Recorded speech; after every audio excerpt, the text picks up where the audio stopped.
भगवान विष्णु ने कहा कि मैं आ सकता हूं, राम जी आ सकते हैं, भगवान कृष्ण आ सकते हैं, भगवान ब्रह्मा आ सकते हैं। 33 कोटि देवी देवताओं का आप आवाहन करिए, 33 कोटि देवी देवताओं को बुलाइए, सारे देवता आपके सामने आ सकते हैं, पर केवल एक देव अधिदेव महा। अच्छा और सरल भाषा में समझ लो रे भाई, तुम पूरे कॉलोनी में घूम के आओ, पूरे नगर में घूम के आओ, अशोक नगर में घूम के आओ, गुना में घूम के आओ, शिवपुरी घूम के आओ, ग्वालियर घूम के आओ, तुम्हारी मर्जी पड़े सीओर घूम के आ जाए, तुम्हारा मन पड़े जहां जहां घूम के आओ, जिसके यहां भी जाओगे तो मालूम पड़ेगा इनके शरीर में पितर देवता आते, कोई कहेगा इनके शरीर में देवी जी आती, कोई कहेगा इनके शरीर में भेरू जी आता, कोई कहे इनके शरीर में ये आता। पर तुमने कभी सुना कि किसी के शरीर में महादेव आता? अरे बोलो तो जम के, सुना कहीं? नहीं। क्योंकि अगर उनके शरीर में आ गया और किसी ने धतूरा लाके धर दिया कि खा के बता,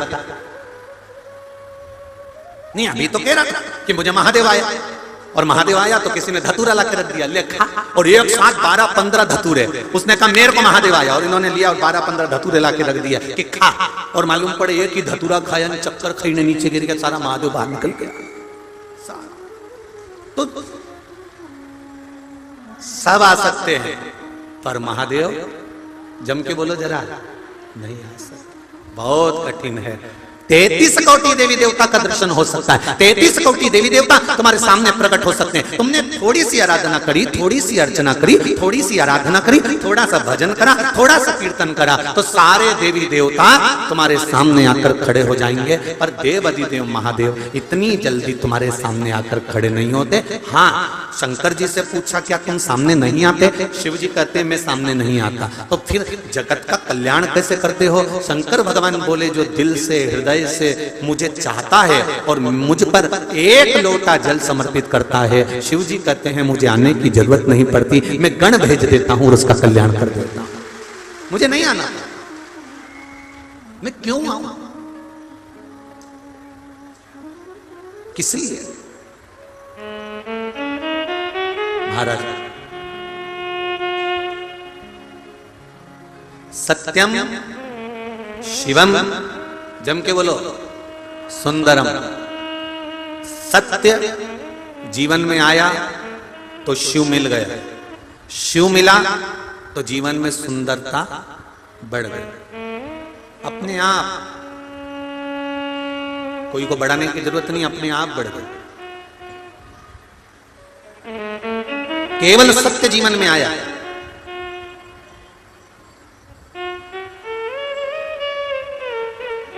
शिव कथा कह रहे हैं, ब्रह्मा जी ने कहा मुझे आपके पिताजी भगवान शंकर को देखना, मुझे शिव को देखना, देवाधिदेव महादेव को देखना। भगवान नारायण बोले ये तो हो नहीं सकता कि तुम्हें शिव का दर्शन हो जाए। हाँ, अगर भक्ति अगर प्रबल है तो हो सकता है कि दर्शन हो जाए, आता नहीं है, सम्मुख में कभी नहीं आता। जो जरा जरा सी बात में सामने खड़ा हो जाए वो श्रेष्ठता नहीं होती। बहुत ध्यान देना, आपने किसी की बेटी की शादी कराई, उसके यहां पर धन नहीं है, बेटी के यहां पर कुछ भी नहीं, कुछ भी नहीं, आपने शादी करा दी, बेटी अच्छी जगह ब्याह कर कर चली गई, और तुम बात बात में उसके पास जाकर बोलो मैंने तेरी बेटी की शादी कराई, मैंने तेरी बेटी की शादी कराई, तो जो कहता है ना मैंने तेरी बेटी की शादी कराई, उसका मान घट जाता है। हाँ, पीछे रहकर अगर बेटी के लिए कुछ कर दिया तो एक आनंद का विषय है, पर सामने आकर बार बार बोल दिया तो उसमें श्रेष्ठता नहीं है। सम्मुख में आकर अगर बोल दिया तो उसकी श्रेष्ठता खत्म। भगवान शिव, सारे देवता, जितने भी देवी देवता वो देते हैं तो पल्लू झाड़ कर देते हैं, पर जब मेरा महादेव देता है तो छप्पर फाड़ कर देता है। उसके देने का तरीका ही अलग है। अड़भंगा अलमस्त अपने आनंद के साथ में निवास करने वाला बैठा हुआ है अपनी मस्ती में, उसे कोई मतलब किसी से मतलब नहीं, बस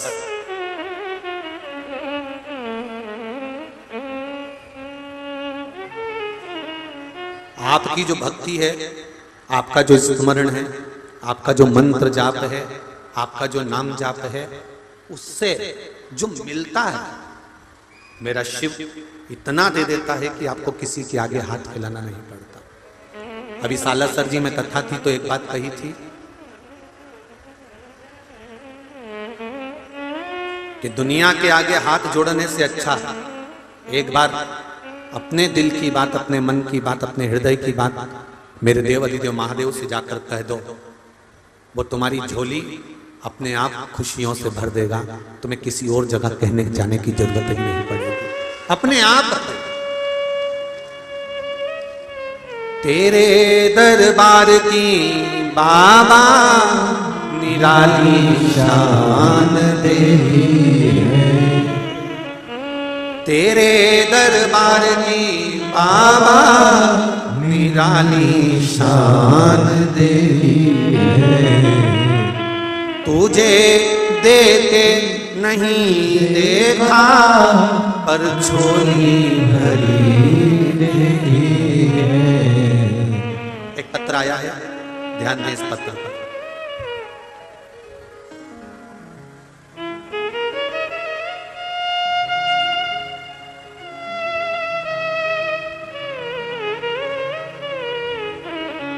श्रीमती निधि शर्मा, रविंद्र जी शर्मा, मधुबन गार्डन के सामने वार्ड नंबर 2 अशोक नगर से हैं। कहीं बैठी हो तो हाथ हिला, आप ही हैं, दोनों हाथ हिला दो एक बार। हर हर महादेव।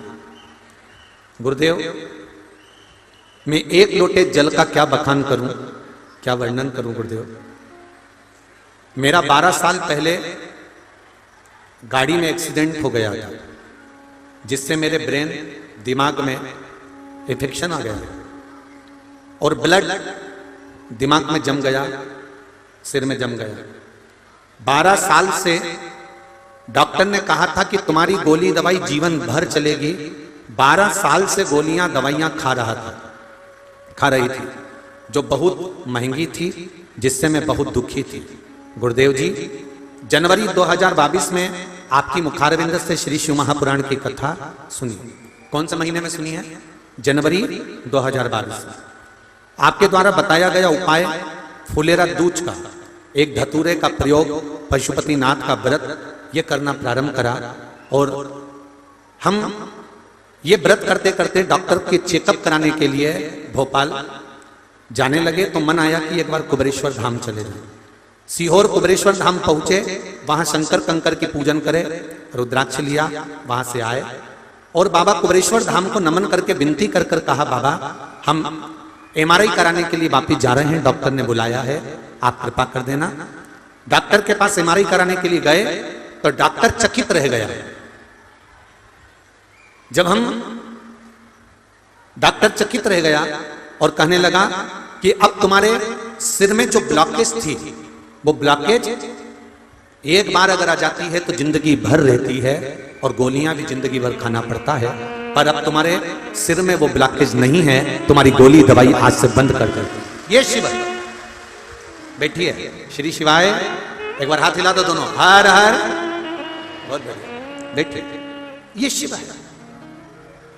तेरी कृपा बिना न हिले एक भी अणु, लेते हैं श्वास तेरी कृपा से तनु तनु। बखान क्या करूं मैं राखों के ढेर का, चपटी भभूत में खजाना कुबेर का। आप हृदय से, चित्त से, मन से, शिव से जो कह रहे हैं उससे मिलेगा जब।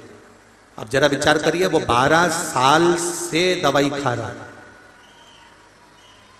और डॉक्टर को हर बार दिखाने जा रहा है, उसमें लिखा है, और हर बार डॉक्टर कहता है ये ब्लॉकेज रहेगा, दवाइयां खाना पड़ेगी, दवाई खाओ।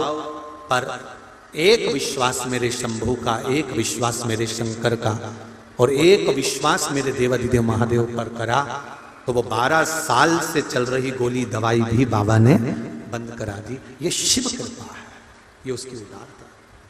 कहो आप दिल से, ऐसे ही मत जाओ शिव महापुराण की कथा में कि हमें टाइम पास करने जाना है। ऐसे ही नहीं जाओ शिव महापुराण की कथा में कि हमें भीड़ बढ़ाने जाना, ऐसे ही मत जाओ शिव महापुराण की कथा में कि हमें कहीं किसी ने बुलाया होगा तो हमें जाना। नहीं, शिव महापुराण की कथा में इस मंडी प्रांगण में आप अगर पांव रखे हो और शिव महापुराण की कथा, भले पानी गिर रहा, जल वृष्टि हो रही, धूप पड़ रही, गर्मी पड़ रही, ठंड पड़ रही, पर आपने दिल लगाकर अगर शिव महापुराण की कथा को सुना है तो केवल कथा नहीं है, शंकर भगवान तो कुबेर का भंडार लुटाने के लिए बैठता है, वो लुटा हो सकता है। आप हृदय से सुने, उसको धारण करें, अपनी चित्तवृत्ति में उतारें। ब्रह्मदेव भगवान शंकर का दर्शन नहीं हो सकता, ब्रह्मा जी ने कहा फिर शिव का दर्शन कैसे होगा? मैं जानना चाहता हूं आपके पिता कौन है? ब्रह्मा और भगवान विष्णु ने एक पर्वत को घुमाना प्रारंभ करा। पर्वत को घुमाते घुमाते एक आकृति अग्नि का एक खंभ प्रकट हो गया। अग्नि का जब खंभ प्रकट हुआ तो उसमें से आवाज आई, मैं शिव हूं। और ये प्रथम शिवलिंग का निर्माण ब्रह्मा और विष्णु ने करा।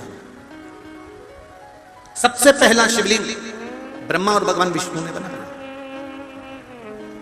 जो देखा ब्रह्मा जी ने कि शिवलिंग तो इतना बड़ा, शंकर भगवान का स्वरूप इतना बड़ा, तो इनके चरण कहां होंगे और इनका शीश कहां होगा?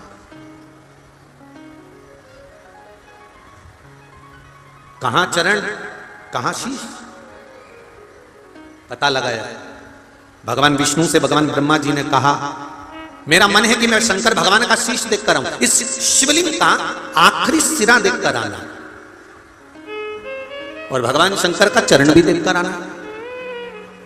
आप कहां जाना पसंद करेंगे? भगवान नारायण से पूछा ब्रह्मा जी ने। भगवान विष्णु कहते हैं, मैं अपने पिता का सिर नहीं देखना चाहता, मैं अपने पिता का चरण देखना चाहता, इसलिए मैं ऊपर की ओर नहीं जाऊंगा, नीचे की ओर जाऊंगा और भगवान देवाधिदेव महादेव के उस शिवलिंग का चरण ढूंढ कर आऊंगा कि भगवान का चरण कहां है। भगवान विष्णु नीचे जा रहे हैं, भगवान ब्रह्मा ऊपर जा रहे हैं। चलते चलते चलते चलते चलते चलते भगवान विष्णु जो नीचे गए थे उनको भगवान का चरण नहीं मिला, वो वापिस आकर खड़े हो गए, पर ब्रह्मा जी तो चढ़ते चले गए, और ऊपर और ऊपर और ऊपर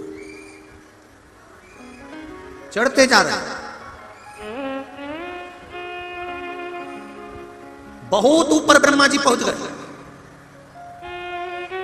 पर ब्रह्मा जी को भगवान शंकर के शिवलिंग का सिर नहीं मिला, सिरा नहीं मिला, आखिरी छोर नहीं मिला।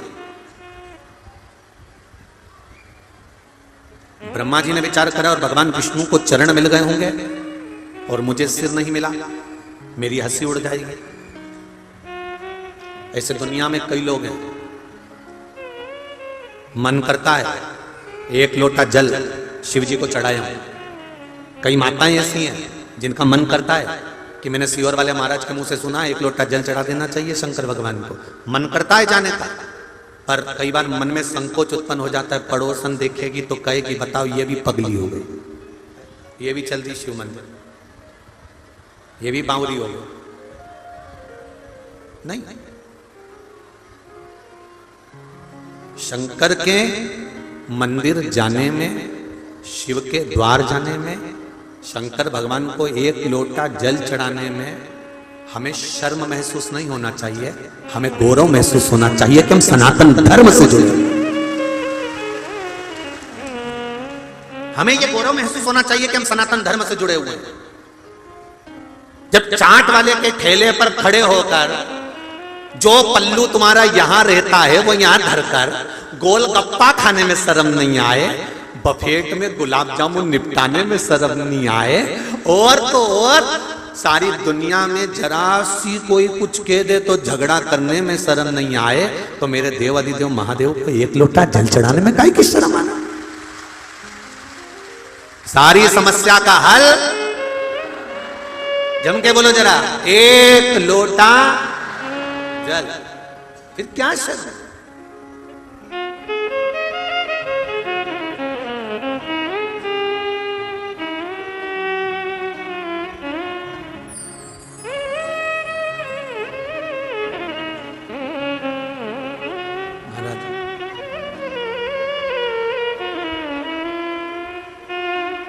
तो कहते हैं ना, भोले मेरे भोले रे,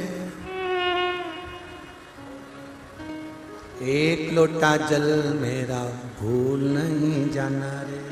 महाराज, एक लोटा जल जो हमने शिव को समर्पित करा है, वो भले किसी भी भाव से करा, किसी भी भाव से, उसका फल मिलता जरूर है। आप में से कितने लोग हैं जो भगवान शंकर के मंदिर में एक लोटा जल चढ़ाने जाते हैं? हाथ उठाओ। सब जाते हो? रखिए रखिए। हर हर, बहुत बढ़िया, जाना चाहिए। और बिना संकोच के, बिना शर्म के, बिना संकोच और बिना शर्म। और फिर कह रहे हैं, जिस मंदिर में कोई नहीं जाए उस मंदिर में तुम जाओ। ये मत इंतजार करना कि पंडित जी झाड़ू लगाएंगे कि पंडित जी मंदिर को साफ करेंगे। आप दिल से मंदिर में जाकर थोड़ी सफाई करना प्रारंभ कर दो। काम धंधा नहीं चल रहा, व्यापार नहीं चल रहा, नौकरी नहीं लग रही, तब तक मेरे देव अधिदेव महादेव की थोड़ी सी नौकरी बजाना चालू कर दो, वो तुम्हारा हाथ पकड़कर कहीं ना कहीं लगा ही देगा। आप करो उससे विनती, आप उससे निवेदन तो करो। कोई एकांत में शंकर भगवान का मंदिर है जहां कोई नहीं जाता, वहां तुम जाना चालू करो। वैसे तो कहीं का मंदिर बच्चा नहीं होगा ऐसा कि जहां कोई नहीं जाता होगा।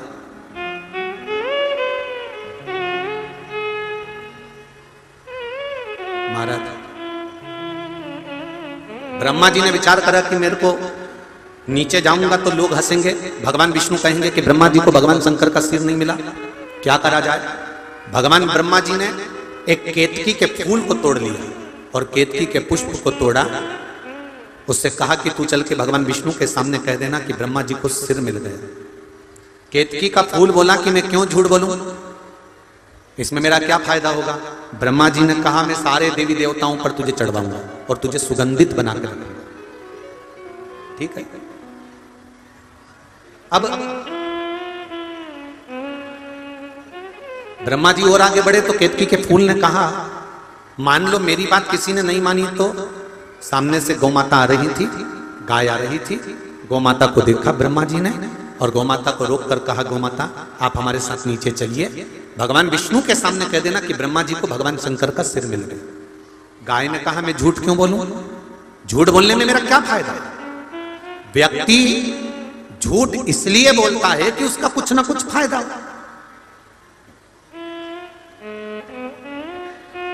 मैं झूठ क्यों बोलूं? तो कहा, घर में सबसे पहली रोटी बनेगी तो गौमाता तुझे प्राप्त हो। एक रोटी के चक्कर में गौमाता ने झूठ बोल दिया। और यहां पे भी बहुत सारी गौमाता बैठी हैं जो दुकान पे बैठकर एक रोटी के चक्कर में दिन भर झूठ बोलती है। दिन भर एक रोटी के चक्कर।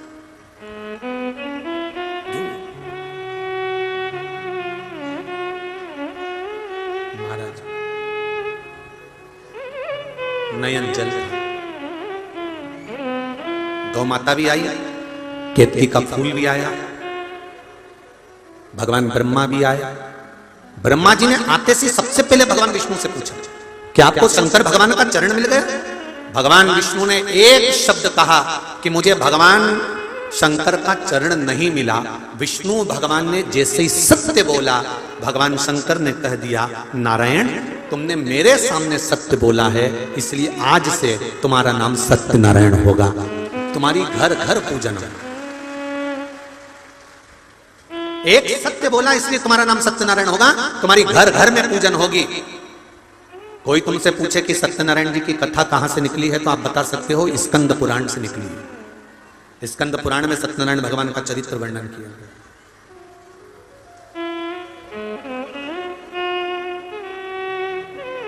कितने लोग हैं जिनके यहां सत्यनारायण भगवान की कथा होती है? कभी तो हुई होगी, हुई है? चलो रखो। सत्यनारायण भगवान की कथा कौन सी है? पंडित जी जब भी कथा सुनाते हैं उसमें 5 अध्याय सुनाते हैं। बोलो। पहला अध्याय सुनाया, एक ब्राह्मण के घर पर एक लक्कड़हारे ने कथा सुनी।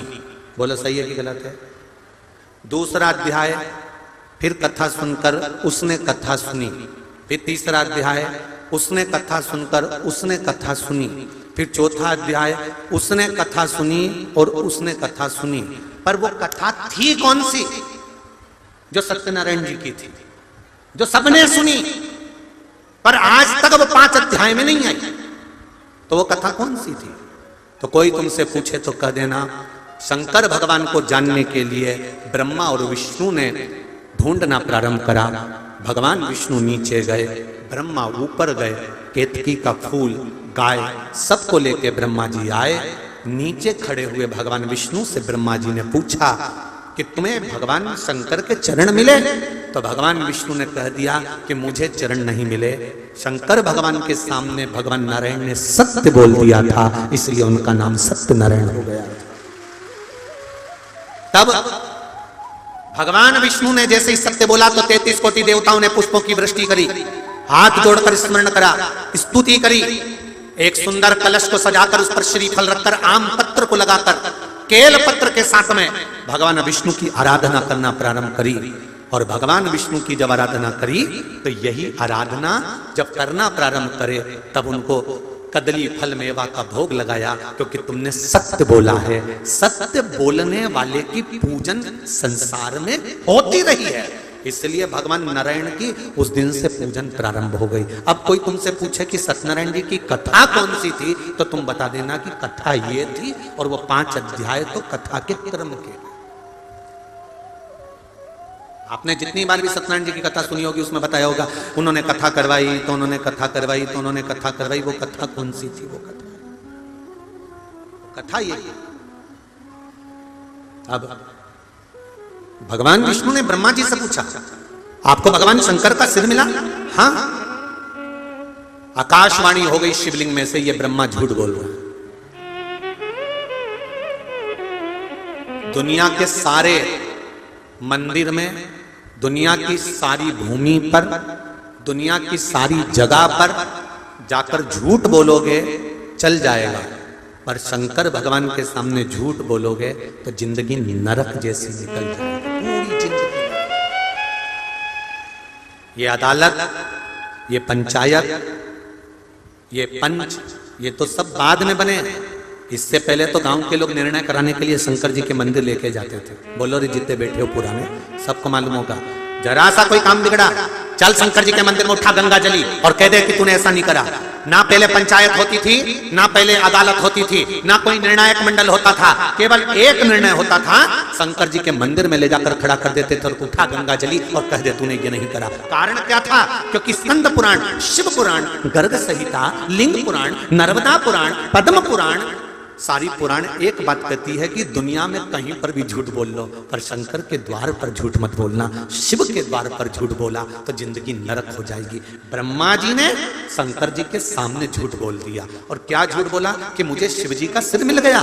ब्रह्मा जी ने जैसे ही बोला तो शंकर भगवान ने कहा, ब्रह्मा तुम झूठ बोल रहे हो। ब्रह्मा जी ने बात स्वीकार नहीं करी। ना मानो तो केतकी के फूल से पूछो। केतकी के फूल से शंकर भगवान के सामने भगवान विष्णु ने पूछा, बोल केतकी, क्या ब्रह्मा जी को सिर मिला है? शंकर भगवान का। केतकी के फूल ने कहा, ब्रह्मा जी ने तो सिर का दर्शन कब से कर लिया था। केतकी के फूल ने भी झूठ बोल दिया। शंकर भगवान की आकाशवाणी हुई, हे केतकी के फूल, हे केतकी के पुष्प, मैं तुझे श्राप देता हूं, सारे देवताओं पर तू चढ़ेगा पर शंकर भगवान पर कभी नहीं चढ़ेगा। अगर भूल से भी चढ़ गया तो 1000 गौ हत्या के बराबर दोष लग जाएगा। केतकी का फूल सारे देवताओं पर चढ़ता है पर भगवान देवाधिदेव महादेव पर कभी नहीं चढ़ता, कभी नहीं चढ़ता, कभी। कितना सुंदर वर्णन लिखा है स्कंद पुराण में कि आप भगवान शिव को चढ़ाने के लिए कोई सामान ना मिले तो आप 3 बार ताली बजाकर आ जाओ, पर केतकी का फूल कितना भी सुंदर हो और कितना भी अच्छा हो पर शंकर भगवान को चढ़ाकर मत आ। तुझे श्राप देता हूं केतकी। इतनी देर में ब्रह्मा जी बोले कि आकाशवाणी झूठी है, ना मानो तो गौ माता से पूछो कि गाय बता, क्या ब्रह्मा जी को सिर नहीं मिला? इतने में गौ माता ने एक रोटी के चक्कर में झूठ बोल दिया कि यह आकाशवाणी झूठी है। ब्रह्मा जी को शंकर भगवान के सिर का दर्शन हुआ है। इतना सुना तो क्रोध आ गया शंकर भगवान को। शिव जी ने श्राप दे दिया, ए गौ माता मैं तुझे श्राप देता हूं, तू जगत की मां कहलाती है, तू जगत की मां कहलाती है, दुनिया तुझे पूजती है। गौ माता दुनिया तेरे चक्कर में पड़ी रहती है, लोग तुझे पूछते हैं, तू दुनिया में मां कहलाती है। तूने झूठ बोला है गौ माता, मैं तुझे श्राप देता हूं, तेरा पूरा शरीर पूजा जाएगा, पर जिस मुख से तूने झूठ बोला है तेरा वो मुख अपूज्य माना जाएगा। इसलिए सनातन हिंदू धर्म में सारे देवताओं की परिक्रमा आगे से होती है, पर गौ माता की परिक्रमा पीछे से होती है। गाय की परिक्रमा पूंछ से प्रारंभ होकर पूंछ पर विराम होती है, पूंछ से चालू होगी, पूंछ पर विराम। और सनातन हिंदू धर्म में सारे दान आगे से होते हैं, कन्यादान आगे से, वस्त्रदान आगे से, सारे दान तुम जितने दान करना चाहो, पिंड दान, अन्नदान, वस्त्रदान, स्वर्णदान, भूमि दान, कन्यादान, मुद्रा दान, जो दान करना चाहो सब आगे से होते हैं। सनातन हिंदू धर्म में केवल गौ माता का दान, गौ माता का दान एक ऐसा होता है जो पीछे से होता है, गाय की पूंछ पकड़कर करना पड़ता है, क्योंकि इसने झूठ बोल दिया था। ये झूठ बोली, एक झूठ व्यक्ति को कहां लाकर छोड़ दिया। ब्रह्मा जी नहीं माने, ब्रह्मा जी ने फिर कहा यह आकाशवाणी झूठी है। भगवान शिव को क्रोध आ गया, शंकर भगवान ने पैर के नख को तोड़ा और नख को तोड़कर फेंका।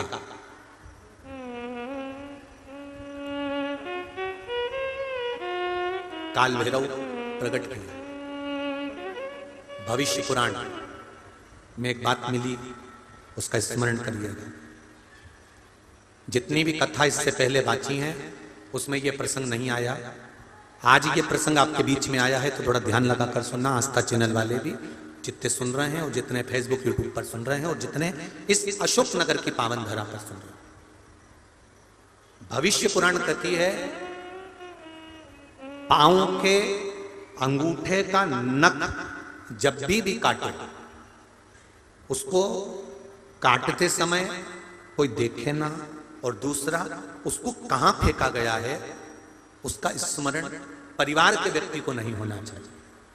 कारण भविष्य पुराण कहती है हमारे पैर के नख का अंगूठा का नख, पैर का जो अंगूठा है उसका जब हम नख काटते हैं और काटकर हम उसको फेंकते हैं, उस पर से जितने मनुष्य, जितने जीव निकल कर जाते हैं, जितने जीव निकल कर जाएंगे, जितने मनुष्य निकल कर जाएंगे शरीर में, उतने मनुष्य को गिन लीजिए और उतने रोग इस मानव के शरीर में मृत्यु के पहले आते ही है। ये निश्चित है, भविष्य पुराण के अंतर्गत लिखा। कई लोगों को बड़ा शौक रहता है पांव के नख काटने का, या माताएं तो हमेशा लगी रहती 24 घंटा बाद घसने में है। तो निवेदन है कि आप पांव के नख काटो, मना नहीं है, पर उस पांव का नख अगर कटा हुआ है, अंगूठे का नख अगर कटा हुआ है, उस अंगुष्ठ के कटे हुए नख को तुम कहीं गटर में, नाली में, कहीं किसी ऐसी जगह पटको जिस पर किसी का चरण ना आकर पड़े। जितना अगर कोई बच्चा, कोई बूढ़ा, कोई व्यक्ति उस नख पे से निकल कर जाएगा, उतना शरीर में मरने से पहले जितने लोग लांग कर गए हैं उतना शरीर में रोग आएगा, ये निश्चित है। उस रोग को काटने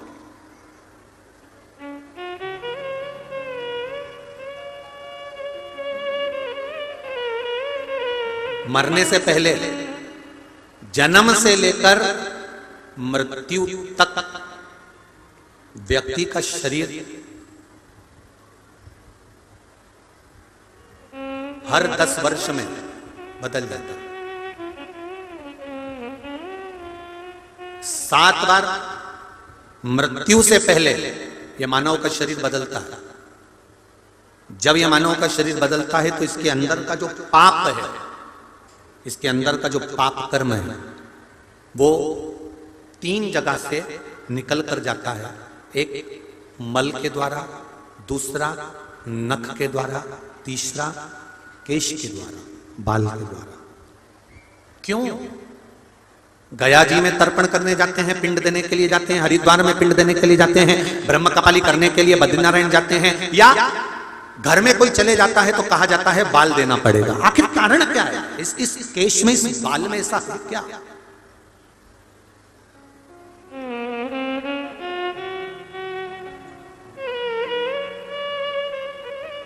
नाखून काटोगे तो दर्द नहीं होगा, चमड़ी के पास से काटोगे तो चमड़ी में दर्द होगा, पर नाखून बड़ा है उसको काट कर देखना दर्द नहीं होगा।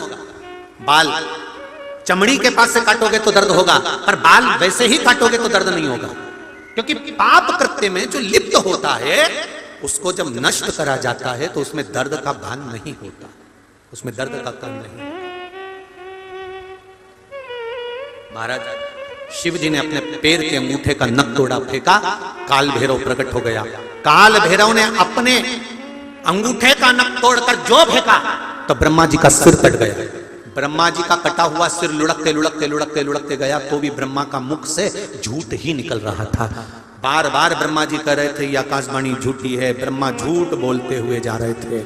ब्रह्मा जी के सिर कटने से जो रक्त निकला, रक्त से एक नदी प्रकट हो गई जिसका नाम कर्मनाशा है। कौन सी नदी है? कर्मनाशा। इलाहाबाद से काशी के बीच में, ये लखनऊ आदि के पास में से होती हुई कर्मनाशा नदी बहती है। यूपी गवर्नमेंट ने, उत्तर प्रदेश सरकार ने इस नदी के चारों तरफ बड़े बड़े बोर्ड लगा कर रखे हैं, ये कर्मनाशा नदी है, इसमें हाथ मत धोना, ये कर्मनाशा नदी है, इसमें नहाना नहीं। भारत की भूमि पर केवल एक नदी है कर्मनाशा जिसमें कुत्ता भी पानी नहीं पीता, कोई पक्षी अपनी चोंच नहीं डालता। केवल कर्मनाशा ऐसी नदी है जिसमें कोई जीव जाना नहीं चाहता, क्योंकि ये ब्रह्मा जी के रक्त से बनी है।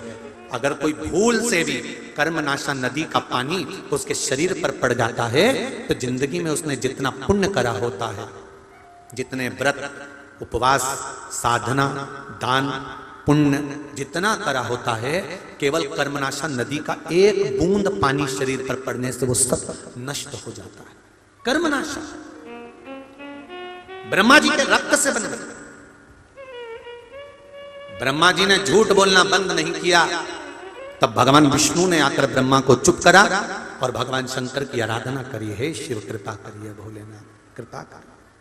शिव जी ने पूछा क्या हुआ नारायण? नारायण कहते हैं आप ब्रह्मा जी को क्षमा कर दो, ब्रह्मा जी को क्षमा करो। भगवान शंकर ने ब्रह्मा जी को क्षमा तो कर दिया, पर भगवान विष्णु ने कहा ये ब्रह्मा जी का जो सिर कटा है, लुढ़क कर गया है, झूठ बोलने वाला ये सिर जो लुढ़क कर गया है, इस सिर का कुछ कर दो, क्योंकि ये संसार में पड़ा रहेगा, लोग इससे नफरत करेंगे, आप कुछ कृपा करिए। शंकर भगवान ने कहा भगवान नारायण आप कह रहे हो तो मैं वर देता हूं, ब्रह्मा जी का ये सिर बट वृक्ष बनेगा, बड़ का पेड़ बनेगा। इस बट वृक्ष के नीचे किसी देवता की पूजन भले नहीं होगी, पर मैं इस बट वृक्ष के नीचे विराजमान होऊंगा और मेरा नाम बटकेश्वर महादेव होगा। मेरा नाम बटकेश्वर महादेव।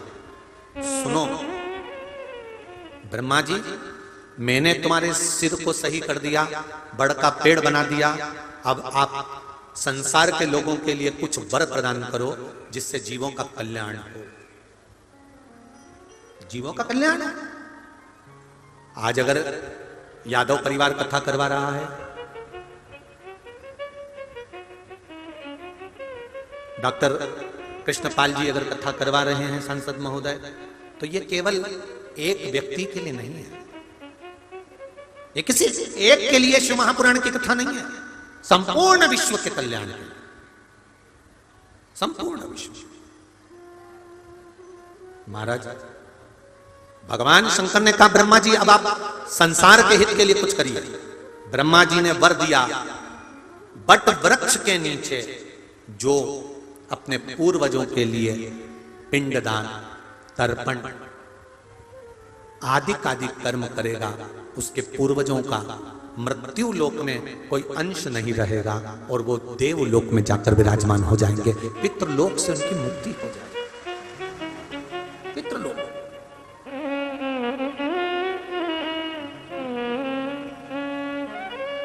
दुनिया का सबसे सुंदर लोक है पितृलोक।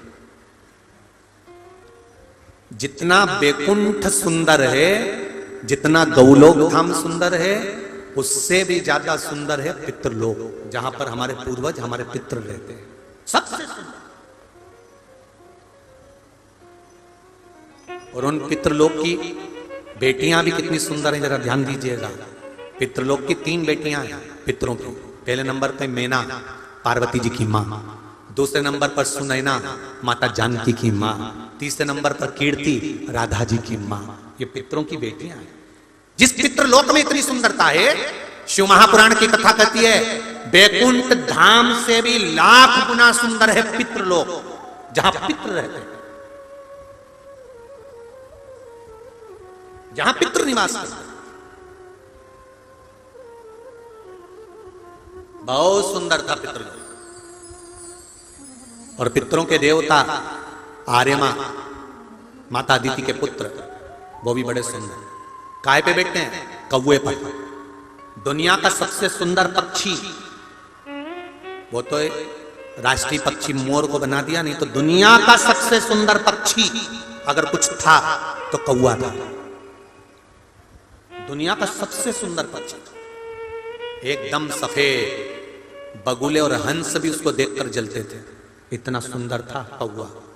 इतना मीठा बोलता था कौवा कि उसकी वाणी निकलती थी तो कोयल को भी ईर्ष्या होती थी, इतना इतना मीठा कौवा बोलता था वो। तो एक बार ब्रह्मा जी ने यज्ञ करा, गया जी, और उस यज्ञ को करने के लिए ब्रह्मदेव ने कहा, तुरंत कौवे को बुलाया, आर्यमा स्वामी को बुलाया कि मैं पितरों के उद्धार के लिए एक यज्ञ कर रहा हूं। आर्यमा स्वामी ने कहा बिल्कुल करिए, आपके वाहन कौवे की मुझे जरूरत है, ये लीजिए। कौवे को कहा जाओ, ब्रह्मा जी ने आपको बुलाया। ब्रह्मा जी ने कहा, कौवे,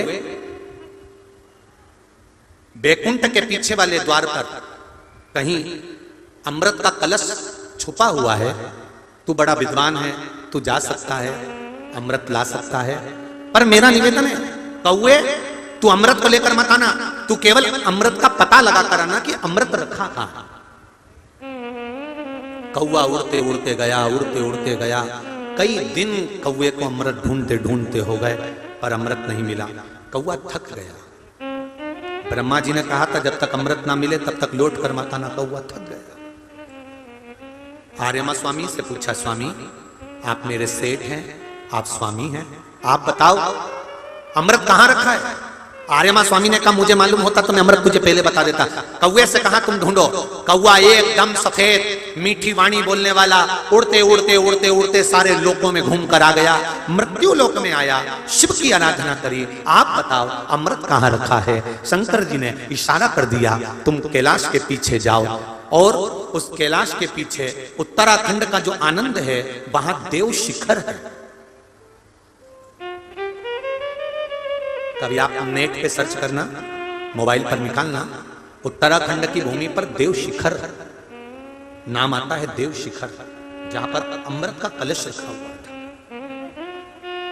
कौवा उड़ते उड़ते गया, कलश को देख लिया, थक गया, बहुत भूख लग रही थी, बहुत प्यास लग रही थी।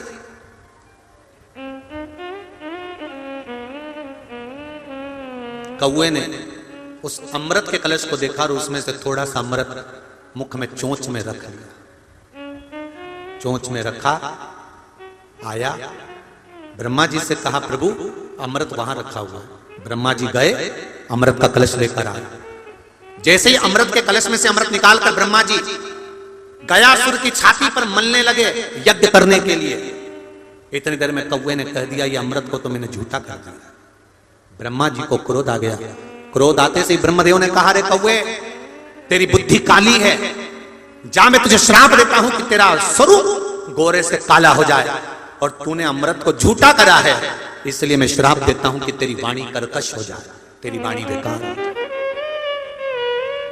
दुनिया का सबसे सुंदर पक्षी था कौवा, दुनिया का सबसे मीठा बोलने वाला पक्षी था कौवा, जिस पर पितरों के देवता आर्यमा बैठते थे, और पितरों के देव आर्यमा बैठकर अपने अपने पूर्वजों को उनके द्वार तक 16 श्राद्ध में पहुंचाते थे। 16 श्राद्ध।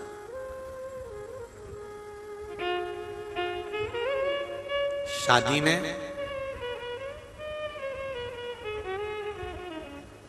जब मंडप बनता है, आम के पत्ते, जामुन के पत्ते, बांस लगाकर जब मंडप बनाया जाता है, उस मंडप में जो मानक खंभ लगता है, उस मानक खंभ के अंदर जो चिड़िया लगती है,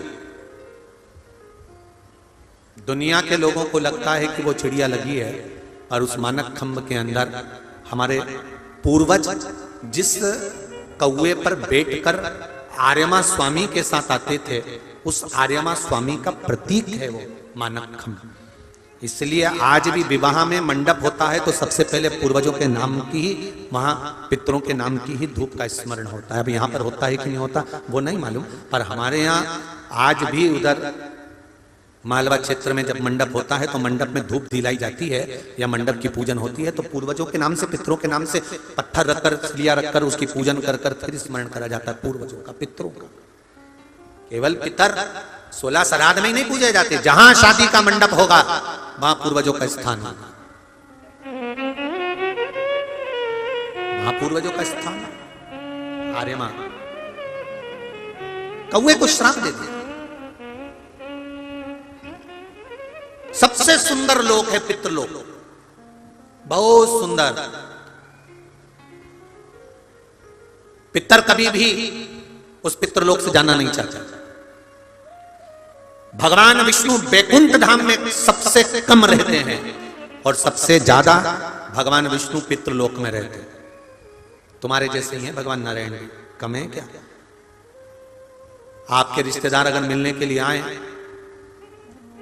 तो आप घर पे मिलोगे कि दुकान पे मिलोगे? अरे बोलो तो जम के। वो तो पत्नी फोन लगा के बोलेगी कि काका जी आए हैं, तब तुम दुकान छोड़ के आओगे। एक बार किसी भक्त ने भगवान से कहा कि मैं तो मरने के बाद बैकुंठ जाना चाहता हूं। भगवान विष्णु ने कहा क्या करेगा बैकुंठ में आकर? कि लो प्रभु, हम तो आपके चक्कर में बैकुंठ आ रहे हैं और आप कह रहे हो कि बैकुंठ आकर क्या करोगे? दुनिया के लोग कहते हैं हमें बैकुंठ जाना है, हमें बैकुंठ जाना है, हमें बैकुंठ जाना है, पर भगवान सूरदास जी अपने पद में लिखते हैं कहा कराऊं मैं बैकुंठ के जा, मुझे बैकुंठ नहीं जाना, मैं बैकुंठ जाके क्या करूंगा? तो किसी ने पूछा बैकुंठ क्यों नहीं जाना चाहते? सूरदास जी लिखते हैं बैकुंठ में जाकर मुझे करना क्या है, क्योंकि अगर मैं बैकुंठ जाऊंगा तो वहां पर एसी का रूम मिलेगा, डनलप के गद्दे मिलेंगे, सोना चांदी के कटोरे मिलेंगे, खाने के लिए 56 भोग मिलेगा, सब कुछ मिलेगा, लक्ष्मी जी भी बैकुंठ में मिलेगी। पर जिसके चक्कर में मैं बैकुंठ जा रहा हूं वो मुझे नहीं मिलेगा। सब कुछ मिल सकता पर भगवान विष्णु बैकुंठ में नहीं मिलेगा। किसी ने पूछा भगवान विष्णु से आप बैकुंठ में नहीं रहते? भगवान बोले नहीं नहीं नहीं, मैं बैकुंठ में नहीं रहता, बस रात्रि को सोने आता हूं, बाकी के समय कहां रहते हो? तो कहा मैं पितृलोक में रहता हूं। पितृलोक में क्यों? तो भगवान विष्णु कहते हैं जब संसार के मनुष्य, पृथ्वी पर रहने वाला मानव जब भगवान की कथा सुनता है तो मैं जो कथा सुनने के लिए पंडाल में जाकर बैठता है, भगवान विष्णु कहते हैं उनके घर के पितरों के कंधे पर मैं हाथ रखकर कथा सुनता हूं, इसलिए मैं पितृलोक में रहता हूं। बहुत भाग्यशाली हो आप सब, आपके घर के पितरों के कंधे पर भगवान विष्णु का हाथ। 1 बजे कथा चालू होती है और 4 बजे तक चलती है।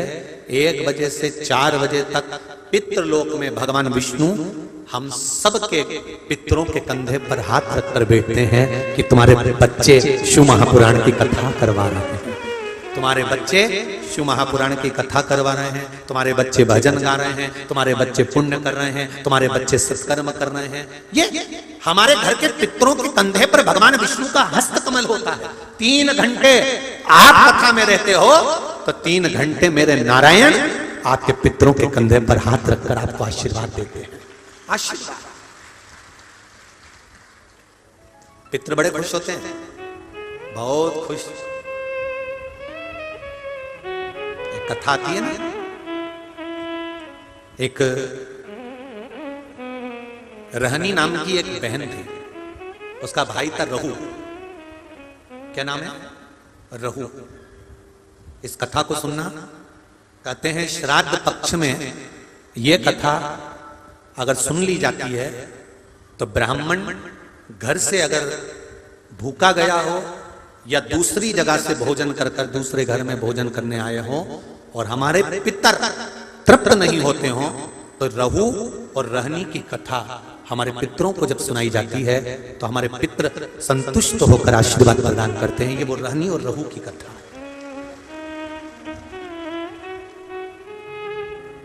बहन का नाम है रहनी और भाई का नाम है रहू। बड़ी सुंदर कथा।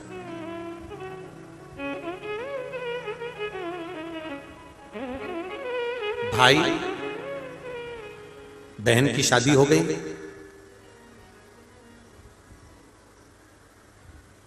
किसी कारणवश रहनी का पति चले गए, समाप्त हो गए। पर रहनी शिव भक्ति से दूर नहीं है। रहनी शंकर जी की आराधना में डूबी रहती है, शिव भक्ति में डूबी रहती है। और होना चाहिए। महाराज शिव भक्ति का स्मरण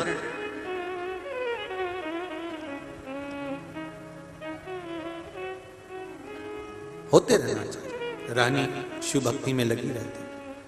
शिव शंकर भोलेनाथ ओ नाथ, तेरा डमरू बाजे पर्वत पर शिव भोला, सब दुख काटो। महाराज एक रहनी नाम की बहन है और भाई का नाम था रहू। संपूर्ण आस्था चैनल के श्रोता, फेसबुक यूट्यूब के श्रोता और इस अशोक नगर के सभी श्रोता दिल से सुनिएगा। इस कथा को श्राद्ध पक्ष में अवश्य सुनना चाहिए। रहनी जिसका पति नहीं है, घर में 2 बच्चे हैं, छोटे हैं, बहुत छोटे, और ये रहनी और रहू ये दोनों बहन भाई हैं। रहनी के माता पिता भी नहीं है, सास ससुर भी नहीं है, पति भी नहीं है, केवल घर में 2 बच्चे हैं। लकड़ी संविदा तोड़ कर लाती है और उसको बेचकर देकर थोड़ा सा चना इकट्ठा कर कर अपने बच्चों का पेट भर देती है। भाई रहू जिसकी धर्म पत्नी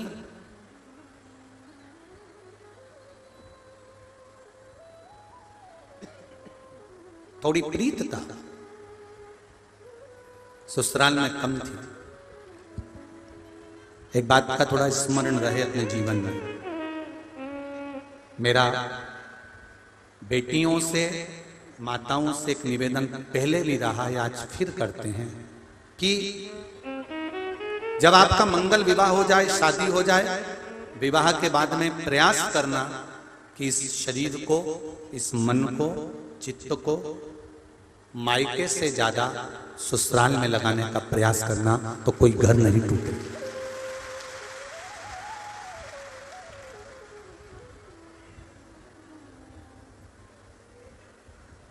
इस शरीर को थोड़ा और मन को, चित्त को थोड़ा सा मायके से ज्यादा घर में लगाने का, ससुराल में लगाने का प्रयास करें। हम मना नहीं करते। माता पिता जब तक जिंदा हैं तब तक बेटी को माता पिता के प्रति प्रेम रखना चाहिए। ऐसा नहीं है कि प्रेम खत्म करें, प्रेम पूर्ण रहे, पर आपका समर्पण ससुराल के प्रति ज्यादा। कारण क्या होता है? आप मायके में 1 रुपया भी मत भेजिए, पर आप मायके से ज्यादा प्रीति रखेंगे तो एक ना एक बार सास ससुर देवर जेठ कुटुंब कबीले के मुख से निकल जाएगा, सब यही भर रही होगी ले जाकर। और भले बेचारे मायके वाले अपना गुजारा खुद कर रहे हैं, जैसे तैसे अपने जीवन को जी रहे हैं, पर एक इल्जाम लग जाता है कि ये दे रही है। इसलिए प्रीतता रखो, पर थोड़ी। रहनी अपने मायके से ज्यादा प्रीतता नहीं रखती। भाई रहू का बड़ा प्रेम था भाभी घर में। अब श्राद्ध पक्ष का समय आया। रहू ने अपनी पत्नी से कहा कि पिताजी को गए हुए समय हो गया, माता को गए समय हो गया, दादा दादी को गए समय हो गया, मैं गया का पिंड करने के लिए जा रहा हूं।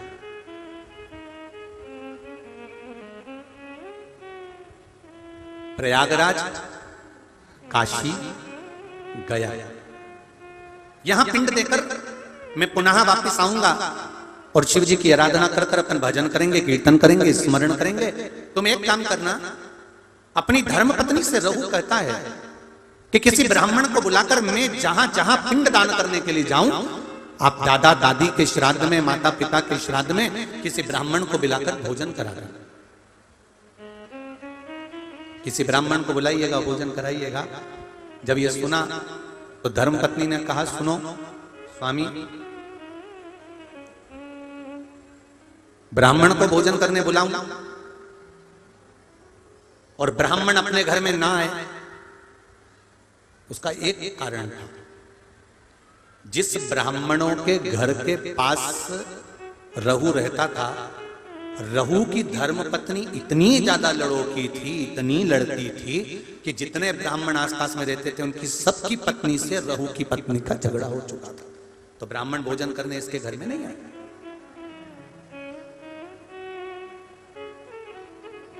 रहू की पत्नी ने कहा मैं ब्राह्मणों को बुलाऊं और वो नहीं आए तो रहू ने जाते जाते कह दिया, काम करो, मेरी बहन और मेरे भांजा भांजी को भोजन करने के लिए बुला। सनातन धर्म के अंतर्गत एक भांजे को या एक भांजी को भोजन कराना मतलब 100 ब्राह्मण को भोजन कराने के बराबर है। सनातन धर्म की रीति है ये महाराज। एक भांजे को या एक भांजी को भोजन कराना 100 ब्राह्मण को भोजन कराने के बराबर है। तो तुम एक काम करो, मेरी बहन रहनी को बुलाओ और अपने भांजा भांजी को बुलाओ, क्योंकि भांजा भांजी छोटे हैं, अकेले आ नहीं सकते, उनको बुलाकर भोजन कराओ। अब पति ने कहा कि तुम उनको भोजन करा देना और पति चले गया। धर्म पत्नी इतनी विचित्र थी कि उसने अपनी ननंद को बुलाया तो सही, पर भांजा भांजी को मना करवा दिया कि उनको लेकर मत आना। और भोजन करने के लिए ननंद को नहीं बुलाया, भोजन का काम करने के लिए ननंद को बुलाया और निमंत्रण मायके वालों को दे दिया कि श्राद्ध में मेरे दादाजी का श्राद्ध है, माता पिता का श्राद्ध है, आप सब आओ। मायके वाले श्राद्ध का भोजन करने आ गए। ननंद को निमंत्रण देकर बुलाया, जी आपकी माताजी और पिताजी का श्राद्ध है, अगर आप नहीं आओगी तो श्राद्ध में अच्छा नहीं लगेगा। ननंद आई और ननंद ने आने से पहले अपने बच्चों से कहा कि मैं नाना के घर जा रही हूँ। बच्चों की आंख में जल भरा हुआ था। माँ, आप हम दोनों को छोड़कर जा रही हो, हमें भी साथ ले चलो, हम भी चलना चाहते हैं। नहीं, तुम्हारे मामी जी ने केवल मेरा निमंत्रण करा है, मैं जाऊंगी, तुम रुको। माँ, 2 दिन से लकड़ी नहीं मिली, जलवृष्टि हो रही थी, लकड़ी नहीं मिल पाई, तू बेच नहीं पाई, 2 दिन से अन्न घर में नहीं आया, हमें भोजन नहीं मिला। माँ, आज तू चली जाएगी, फिर भोजन कौन देगा? ये श्राद्ध पक्ष की कथा है। जो नारी, जो पुरुष इसको दिल से सुन लेता है, इसलिए आपको सालासर जी में कहा था, ये तर्पण शिव महापुराण की कथा है। जितने भी भारत भूमि के देश और विदेश में बैठकर लोग इस कथा को सुन रहे हैं, 7 दिन प्रतिदिन नूतन तर्पण शिव महापुराण की कथा को सुनो और अपने पूर्वजों को आपने तर्पण करा ना करा, पिंड दिया ना दिया, ब्राह्मण भोज कराया ना कराया, 1 बजे से 4 बजे तक अगर शिव महापुराण की कथा दिल से सुन ली तो पूर्वजों को सब प्राप्त हो जाएगा और उनकी मुक्ति। सुनो, बेटा बेटी कह रहे हैं, माँ 2 दिन से भोजन नहीं मिला है, माँ हम बहुत भूखे हैं। माँ माँ कहती है, तेरे नाना और नानी का श्राद्ध है, मैं जा रही हूं, मैं मामी से कहूंगी कि बच्चे भूखे हैं तो भोजन दे देगी मामी। इसको नहीं मालूम था कि ननन को केवल काम करने के लिए बुलाया। रहनी गई, घर में पहुंची, बहुत मेला लगा हुआ था मायके का। खुश हो गई रहनी, आज मेरे माता पिता का श्राद्ध हो रहा है और इतने मेहमान आए। जब माता पिता के श्राद्ध में 10 ब्राह्मण, 20 ब्राह्मण, 25 ब्राह्मण भोजन करते हैं तो दुनिया की कोई ऐसी ननंद नहीं होगी जिसके चेहरे पर प्रसन्नता ना हो कि मेरे मायके में इतने लोग भोजन करते हैं, मुझे गर्व महसूस होता है। मुझे गर्व महसूस होता है, इतने लोग भोजन करते हैं मेरे मायके में। मेरे जब दादाजी का श्राद्ध होता है, हमारे यहाँ सारे ब्राह्मण आते हैं, इतने लोगों को बुलाया जाता है, इतने रिश्तेदार आते हैं, ननन खुश होती है, आंख में जल नहीं भरता ननन को। रहनी की आंख में खुशियों के अश्रु आ गए। मेरे माता पिता कितने भाग्यशाली हैं। जो जैसा होता है उसके मरने के बाद भोजन भी वैसा ही होता है। जो मरा उसके हृदय में खुशियां रहती है ना, कि इसको भी भोजन कराओ, इसको भी भोजन कराओ, इसको भी भोजन कराओ, इसको भी भोजन कराओ।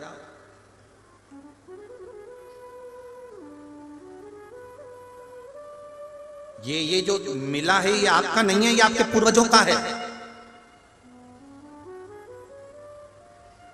हम आदरणीय सांसद महोदय जी से भी कहे कल कि आप अगर इस क्षेत्र के सांसद बने हैं तो ये आपके पिता की पुण्याई है, जिनके बल पर आप बैठे। ये पिता की पुण्याई है। कितना मुश्किल, बड़े से बड़े सूरमा भी इस संसदीय क्षेत्र में आके चले गए थे, पर कहीं उनकी पुण्याई होगी और महादेव की कृपा होगी, राजराजेश्वर की करुणा होगी तो बिठा था। या उसकी कृपा से रहनी प्रसन्न हो रही है, आनंदित हो रही है।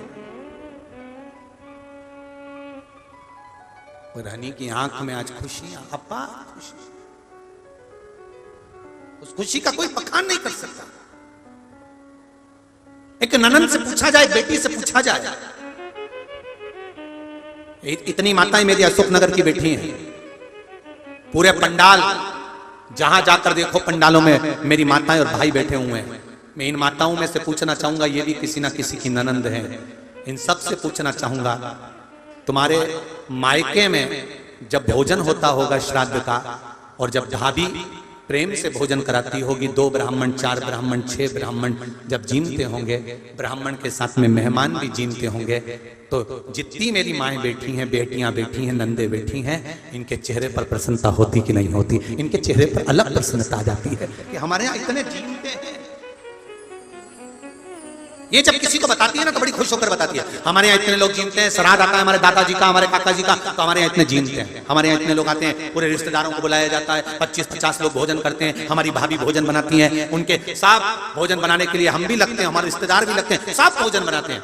और शिव महापुराण की कथा, स्कंद पुराण कथी है, नर्मदा पुराण, गर्ग संहिता, नारद पुराण, कूर्म पुराण, नरसिंह पुराण कथी है, स्वयं गरुड़ पुराण कथी है कि घर में जितनी माताएं रहती हैं, अगर वो घर में भोजन बनाती हैं श्राद्ध पक्ष में, और जितनी माताएं मिलकर भोजन बनाती हैं, जब वो जिमाती हैं तो केवल ससुराल वालों को उसका भाग नहीं मिलता, मायके वालों को भी उसका आधा भाग प्राप्त हो जाता है, जितनों के हाथ लग जाता है,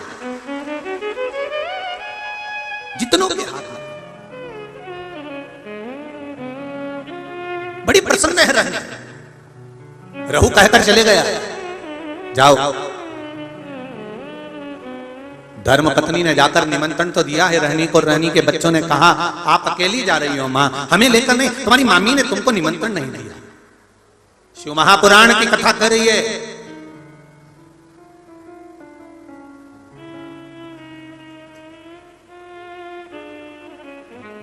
जब गणेश जी महाराज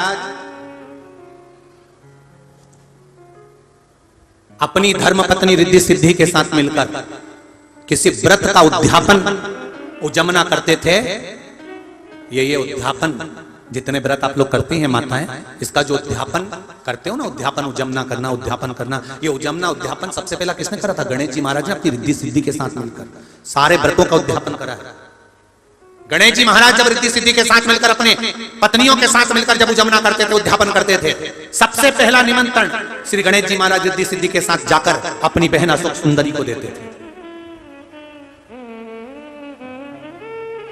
अशोक सुंदरी से जाकर कहते थे, और अशोक सुंदरी से एक बात जरूर कहते थे, बहन तू आए चाहे ना, पर तेरे बच्चे बेटा और बेटी को भेज देना। अब अशोक सुंदरी के बच्चे कितने थे? 100 तो लड़कियां थी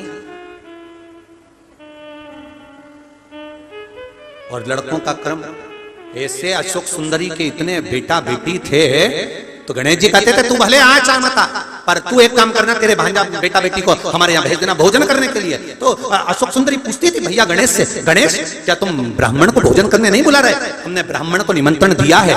अगर मान लो 10 ब्राह्मण को बुलाया, एक ब्राह्मण के यहाँ कोई काम अटक गया, जो ब्राह्मण हमारे यहाँ भोजन करने नहीं आया वो भूखा अपने घर पे रह गया, हमारा निमंत्रण हमने दिया, उसने स्वीकार कर लिया, उसके बाद भी नहीं आ पाया, तो उसका दोष हमको लगेगा। अगर वो भूखा रहेगा तो उस दोष को मिटाने के लिए अगर भांजा भांजी घर में कर लेते हैं तो हजारों ब्राह्मण के भोजन का फल मिल जाता है।